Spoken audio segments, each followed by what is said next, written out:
Bien, entonces, bueno, a mí me toca hablar, como mencionaba al inicio de la pregunta de Eury, del Foreign Function and Memory. API es el JEP 454.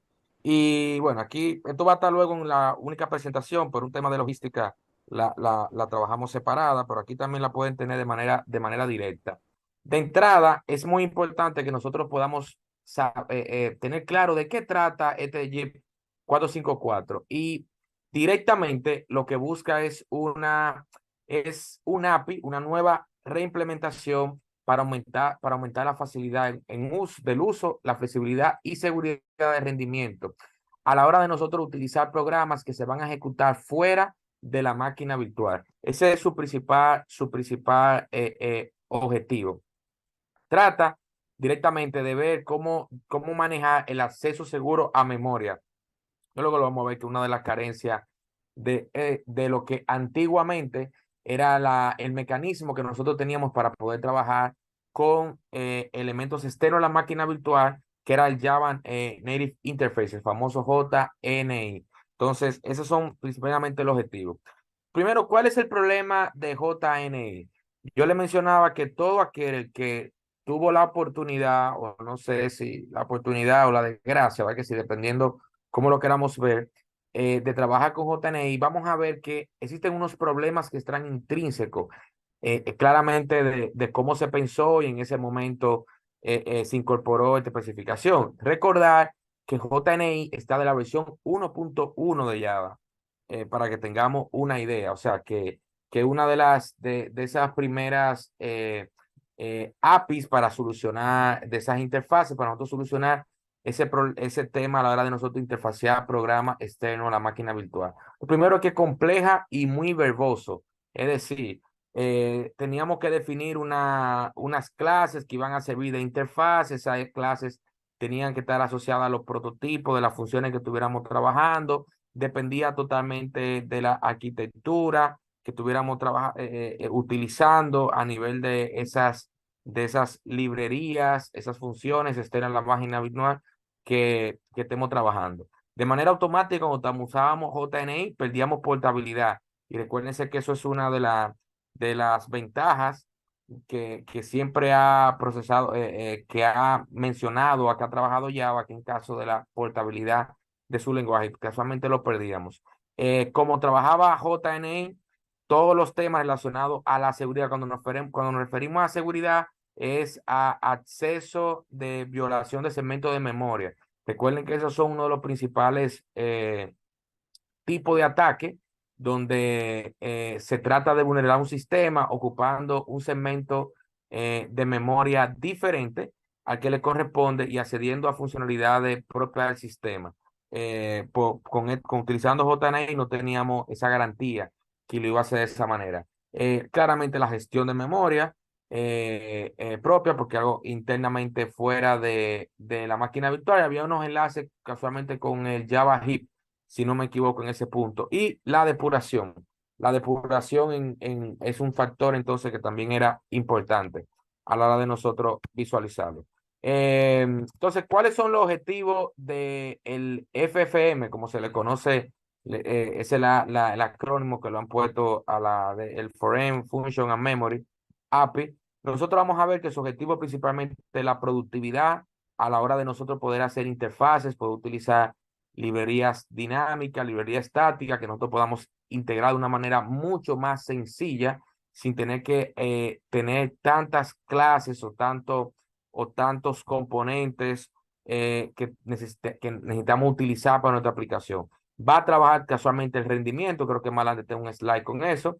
Va a tener un soporte mucho más amplio en cuanto al tipo de librerías, sistemas, de elementos binarios que podamos nosotros utilizar en esta parte. Da una uniformidad a la forma de nosotros trabajar todo tipo de funciones foráneas que vamos a estar trabajando, y nos va a brindar una robustez en el cual la máquina virtual, aunque está ejecutando un código que está externo directamente a la máquina virtual, nos va a garantizar entonces cierto tipo de compatibilidad, o asegurarse que las llamadas, los accesos a memoria, los punteros, todo ese tipo de manipulación que pudiéramos tener nosotros a nivel de memoria y las llamadas, lo podamos hacer de una manera mucho más simple y robustas en esa parte. Y permite la integridad. La integridad, como le mencionaba, a la hora de mandar información. Anteriormente con JNI nosotros podemos mandar algún tipo de estructura, mandar cualquier tipo de dato. No podía ser especificado de una manera muy simple. Nosotros especificarlo desde Java, pasándolo a la función nativa, y eso podía ocasionar que habrían problemas inesperados en nuestro software por ese tipo de datos, de transferencia de datos entre uno y otro que podamos aquí. Es importante que no busca el FFM API. Lo primero es que no es una reimplementación de JNI, no lo hace. Como ustedes saben, en Java trabaja mucho la compatibilidad hacia atrás y pensando en eso, pues simplemente cualquier módulo, cualquier software que esté utilizando, cualquier componente JNI, JNA, cualquier esquema que utilice esta base en función al acceso de funciones foráneas, pues sí va a seguir funcionando sin ningún tipo de problema. Vamos también a tener que no una reimplementación de la clase onSafe, que es la manera de nosotros poder llamar memoria métodos o ejecutar memoria dinámica de, de una manera no segura, en ese caso fuera de la máquina virtual, también vamos a poder seguir utilizándola. No va a tratar de proporcionar un mecanismo para generar código de manera automático a través del código nativo, es decir, no estamos buscando que yo voy a pasar un header, un SO, un DLL, un Dynamic como en Mac, no recuerdo ahora la extensión, y que va a generar código, no. Simplemente estamos buscando una forma simple de nosotros poder hacer esas llamadas. Y específicamente ellos se enfocaron en las implementaciones que se existen en Python y en Rust, que directamente son implementaciones muy limpias, que dan todo ese poder para nosotros poder llamar las funciones y tener esa manipulación del el lenguaje que estamos llamando las funciones foráneas. En Python es C-Type, si no me equivoco, que se llama el módulo que implementa en Rust. Ahora mismo no recuerdo el paquete o el proyecto que lo utiliza en ese caso. Entonces, ¿cuál es la motivación? Como le estábamos mencionando más adelante. Bueno, lo primero es que yo voy a aprovechar esas librerías, porque esto es importante. Hay librerías que por su naturaleza y como trabaja la máquina virtual, recuérdense que el tipo de compilación, que el just in time compilation y el uso del recolector de basura, para cierto tipo de escenarios, cierto tipo de elementos, evidentemente de procesos, la máquina virtual no es la más idónea para ese tipo de cosas. Y tenemos algún tipo de librería que usualmente TensorFlow, si estamos manipulando algún tema de procesamiento de datos, Ignite, por ejemplo, Apache Ignite, que viene siendo una base de datos y Memory Grip, que son específicamente librerías que utilizan de manera muy intensiva lo que son mapeados de memoria, utilizan elementos de colecciones basadas en key value, lista enlazada, temas que van manipulando mucho todo lo de la memoria para optimización. Entonces, ya en ese caso, cómo maneja la máquina virtual la recolección de basura, que es algo que va realmente trabajando de forma, podría ser la palabra, no es algo predictible cuando se ejecuta el colector de basura, pues ya comienza a aportar un problema de rendimiento en ese caso. Como le mencionaba, librerías como el Byte Buffer API y el Submits on Say API van siempre a representar un riesgo en el control de memoria que puede ocasionar problemas que pueden ocasionar la parada brusca, severa de los códigos que están implementando, en ese caso, este tipo de implementación, en este caso. Entonces, como le mencionaba, este es un tema muy robusto porque literalmente debemos de tener mucho concepto en función a esa programación nativa, llámese en C o C++. Debemos estar muy claros en la hora de cómo manipulamos los punteros, cómo hacemos colocación de memoria, y como yo mencionaba, esto es una pincelada. y creo que pudiera ser hasta algo interesante de algo particularmente tal vez Eduri para algún taller o para algún tipo de Java Day, solamente enfocando en este tipo de escenario porque el API da una dimensión muy grande en este tipo de tecnología y creo que vamos a ver ciertas integraciones a esos proyectos que son fuera de Java, vamos a tener una mayor integración en este caso. Aquí yo está en el cosa, pero aquí ya yo lo tengo acá. Simplemente para que lo vean, eh, estoy haciendo aquí uso de Visual Studio Code en honor a mi amigo Eliezer, para que vea que también se puede utilizar. No, pero realmente era porque iba a utilizar C y compilación y iba a hacer todo en un solo proyecto y no le vi mucho sentido subirlo en IntelliJ. Entonces, esto todavía está en construcción, pero sí me interesa lo siguiente. Mire, por ejemplo, una función. ¿Cuál es el ejemplo que tenemos aquí? Déjenme simplemente para que usted lo vea. Este viene siendo una función tradicional en C. Estaba utilizando C directamente. Miren stdio para el printf y simplemente estamos utilizando una función de sumar, una función de multiplicar y una parte de mensaje. Punto. Aquí directamente lo importante es compilar esta clase para que nos permita hacer una librería dinámica.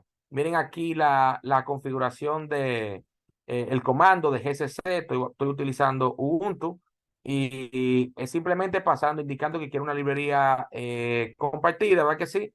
Le voy a llamar lib de funciones, como estoy utilizando Linux, recuerden que va a ser un punto .so, especificando aquí que voy a hacer un código independiente a la máquina, que incluya los cabezados, todo lo que, este es una trama casi clásica, y aquí le paso directamente las funciones, o el archivo con las funciones. Eso directamente cuando yo lo ejecuto, me va a liberar me va a crear el punto SO en ese caso. Entonces, ¿dónde viene el cambio? Entonces, miremos aquí el ejemplo de un Java directamente ejecutándose. Miren acá cómo se agrega lo que es el nuevo paquete dentro de Java LAN, que es el foreign, y utilizando alguna característica ya de lo invoke, que también lo teníamos definido. Entonces, ya tenemos una serie de funcionalidades implementadas para nosotros poder hacer uso de asignación de memoria, carga primero de esas librerías dinámicas o estáticas, luego asignación de memoria, verificación del puntero y directamente hacer la llamada de esa función que nosotros estamos ejecutando.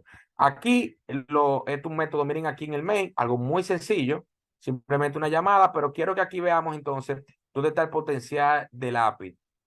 Por ejemplo, miren cómo yo simplemente especifico un library lookup y yo especifico entonces la ruta donde se encuentra la función, el SO que estoy utilizando, y aquí estoy utilizando lo que llaman una arena. La arena viene siendo como un área confinada a nivel de seguridad que nosotros estamos utilizando para que se cree su propio hilo, para que tenga todo ese tipo de control que estemos utilizando a nivel del sistema operativo. Y de aquí en adelante, pues simplemente yo digo, ok, del el grupo de funciones, dame la función que se llama sumar, retórname el puntero. Aquí estoy utilizando un memory segment que puedo tener completamente todo el bloque de memoria de inicio, de donde se encuentra la memoria, el tamaño total. Acuérdense que inicio de memoria y con el tamaño en byte yo puedo saber los bloques de memoria consecutiva que ya tiene asignada esa función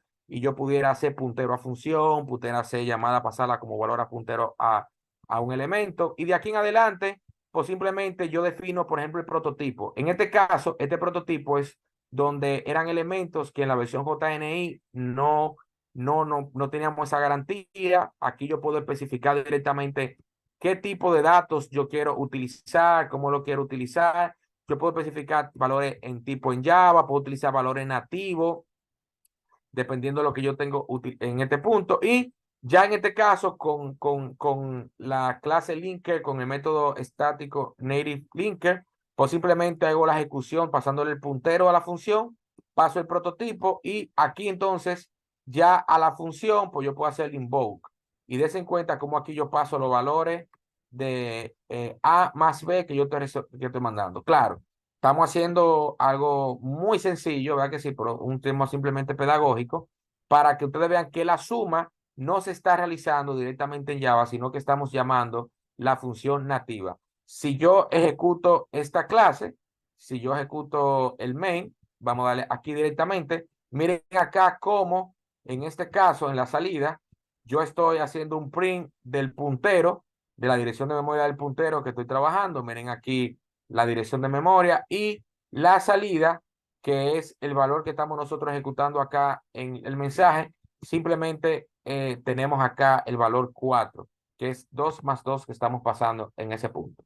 Entonces, como le mencionaba, este es el ejemplo, es un cambio que yo creo que de aquí en adelante va a aportar mucho a ese tema de rendimiento a nivel posiblemente de llamadas nativas que pudiera tener un gran impacto en ambiente en la nube. No sé, me puede especular tal vez en Amazon, en Azure y Google, tal vez cierto tipo de llamadas o cierto tipo de ejecución, algunos propios software o integración de sistemas, pues ya sí puede ser beneficioso utilizar directamente una llamada nativa dentro del mismo ambiente a tratar de utilizar abstracciones que pasan por elementos mucho más complejos a nivel de memoria, como pudieran ser servicios web o integraciones basadas en socket, ¿verdad que sí? En este caso. Entonces, como les comentaba, esta es una aproximación interesante para tal vez verlo en otro punto, en otro momento, llamadas a estructura, pasar un récord, un récord de Java a y cómo pasa ese récord a una estructura y cómo nosotros podemos hacer ese linkeo entre un elemento a otro y ejecutar esa llamada en C o en C++. Entonces, de mi parte, viene siendo Eudry este tema, en este caso.